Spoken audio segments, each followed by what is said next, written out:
research methods in anthropology. So as anthropology has evolved, we've developed some new methods. One of them is multi-sited research, and I really like this ethnography that's listed here on the right called FAT. It was a multi-sited ethnography discussing the way that fat is viewed by different cultures, and they go to cultures all around the world and talk about anorexia nervosa in the United States and fattening camps in North Africa where people actually try to become as fat as possible, and several other examples, really expensive fat in going to these fancy places in Italy where people taste olive oil as sort of a profession, and just showing that fat has different meanings around the world, and you can learn something by comparing cultural products or cultural understandings from different places and doing this multi-sited research. Where applied anthropology is different than that, and let's just skip applied anthropology. So talking a little bit about my field work, the beginning of the fieldwork process always starts with site selection, just like we watched our film in course talking about Malinowski choosing the Trobriand Islands. He had sort of something that he wanted to study. Let's say it was magic. And he finds a site in Papua New Guinea and he selects it to do his research in. And I did exactly the same thing. I knew I wanted to study commodification. I knew I wanted to study economics and how they intersect with gender. And so I ended up choosing Seoul in South Korea. I like these photos. This is a photo competition sort of thing that comes out in the American Anthropology Association magazine once a year. And it's just showing what anthropologists take with them to the field. So you see, you have all these different backpacks and kits. And depending on the kind of anthropology or field work you're doing, the kind of environment, your backpack will look very, very different from others. So here, this person has a whole lot of film equipment and just some little tiny notebooks to make notes, but they're doing some sort of a visual ethnography project.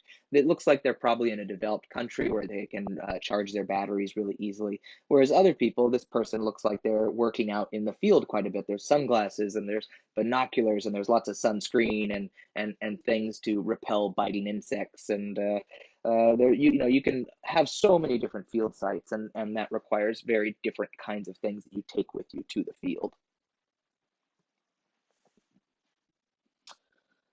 So working in the field, this is me actually in the field. This is me taking some Korean language classes at a university there. This is me celebrating one of my birthdays when I was in the field. These are some of my informants that were telling me about dating in South Korea. And up here is actually some data I got. This is a subway map of Seoul.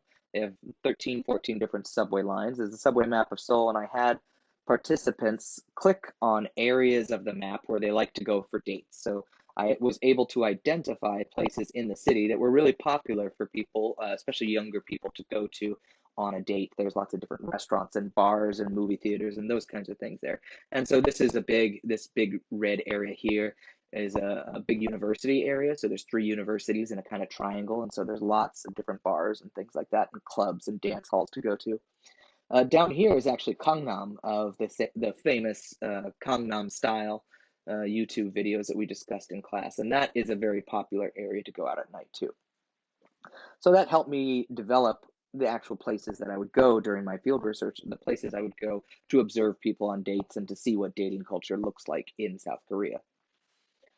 So besides site selection, gaining rapport with your informants is really important. If your informants and the people in the field site don't like you, if you don't make friends among them and you can't learn to work with them and learn to trust each other, you're just not gonna get good data from them. It's gonna really make your life difficult.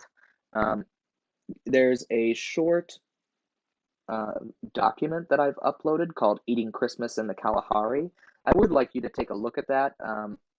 I will see if it's uploaded yet, but I'll get that uploaded and take a look at it because it gives a really nice view and of how it's difficult for anthropologists to gain rapport with their informants. And actually, the story is about an anthropologist in Africa who makes a very big mistake and the sort of comical consequences of that mistake in gaining rapport the wrong way. So give that a look. Um, this gift giving and exchange is sort of central to field work and gaining rapport with your informants because, as we will talk about in our economic section as the class moves forward, uh, gift giving cements human relationships. It's what bonds us all together. And so you have to give gifts that are culturally and ethically appropriate to the culture that you're in. So it wouldn't be good if I was just like walking around in South Korea, handing out $100 bills to anybody that would talk to me about dating, because that would give people an incentive to talk to me. Maybe they would tell me lies and like ridiculous stories about their dating life in order to extract more resources or money out of me, right? You don't want to give your informants incentive to exaggerate or something like that.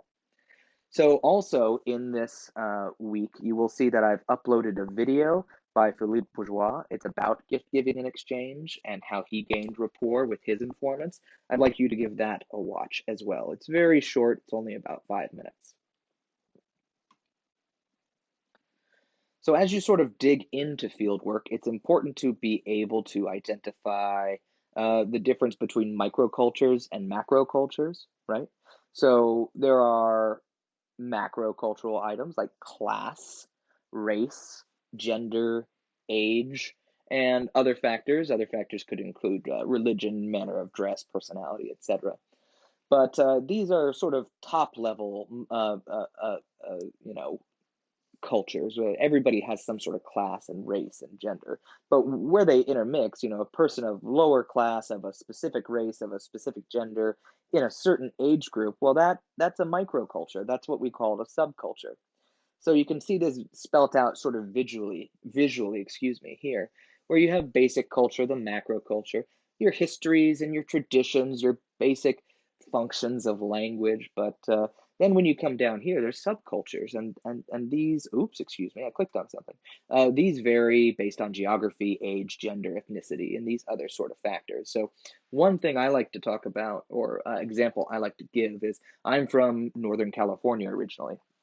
But when I went to undergrad, when I changed colleges, I went to a school in Southern California. And as soon as I got to Southern California, I would always use the word hella. Well, I used that constantly when I lived in Northern California, but when I would say hella, oh, that's hella cool. Oh, those shoes are hella clean. My car is hella expensive. Those kinds of things. Um, People in Southern California immediately looked at you and said, oh, you're from NorCal. It was just an immediate identifier that everybody used to know that you were from Northern California somewhere. And so that's a subculture. And people outside of California, people in this area in the Midwest, for example, don't even know that that is a signifier of Northern California-ness. So when you get to the field, you're also very, very likely to experience culture shock. Now, some of you, we did our little survey in class, have actually traveled abroad, and you've probably experienced culture shock yourself. But these are sort of the 9 stages of culture shock spelled out. And I'm not going to go through every single stage in detail, and I'm not going to expect you to know all the different stages of culture shock, but it's important to know that people go through these, and if you, or maybe perhaps when you travel abroad, you probably will too. So when you first get to your host country, everything is new and interesting and exciting, and you're just fascinated by everything. But as time goes on, after a few months, these differences that used to be really interesting, maybe the way that people talk or some sort of different variation in culture that you're interested in, sort of become irritating. One thing in Korea, the personal space, people standing really close to you at first, that was interesting, but after a couple of months, it sort of wears on you, and you're like, why are these people standing so close to me? Or why does everybody spit onto the sidewalk? It's so disgusting. And it brings you to this level 3 where you eventually you start to get homesick. Oh, I miss being in the United States where people knew to stand further away from me and people didn't spit on the sidewalk and et cetera, et cetera. And you sort of hit this little pit. And for me, that tends to be around the 6 to 9 month mark when I've been in another country. You get a little depressed and start missing home and things that you didn't even know that you really liked about your home country you might miss. Like, oh, I wish I could find the right kind of peanut butter. When I was living in South Korea, there is peanut butter there, but none of it tastes the way peanut butter in the United States tastes for some reason. It's all different and not the way it's not right. I'm not sure what why it's different, but it's not there.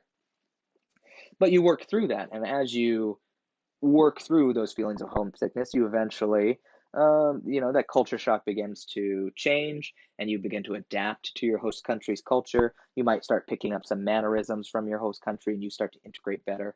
And eventually, you see your host country as your new home, and you might not even think about the United States or your original country as being home after you've been in this other environment for years and years. Um, I'm going to skip the rest, but I think it's important to know that we'll go through step seven. Step seven is when you return, after you return home, you feel a little out of place. You have a sort of reverse culture shock. I can't think of any examples for me when I traveled abroad, but I guess when I came back to the United States, I was surprised that maybe our houses were so big and our cars were so big. They just seemed so unnecessarily large and wasteful in the United States. Once I'd been in Korea for a really long time. I remember I was living in Michigan, and a lot of people in Michigan have cottages. So not only are their houses very large, but they have second houses that they go to periodically. And it just seems so wasteful for me. And you get a little frustrated with that. But one thing I like to point out about this culture shock is that by number 9 on this chart, you see that you actually end up in a higher, better place than you were before you ever traveled because you've learned to integrate what you've experienced abroad into your new life, and you take and choose from the different cultures, and you just end up in a better, more educated, better rounded place.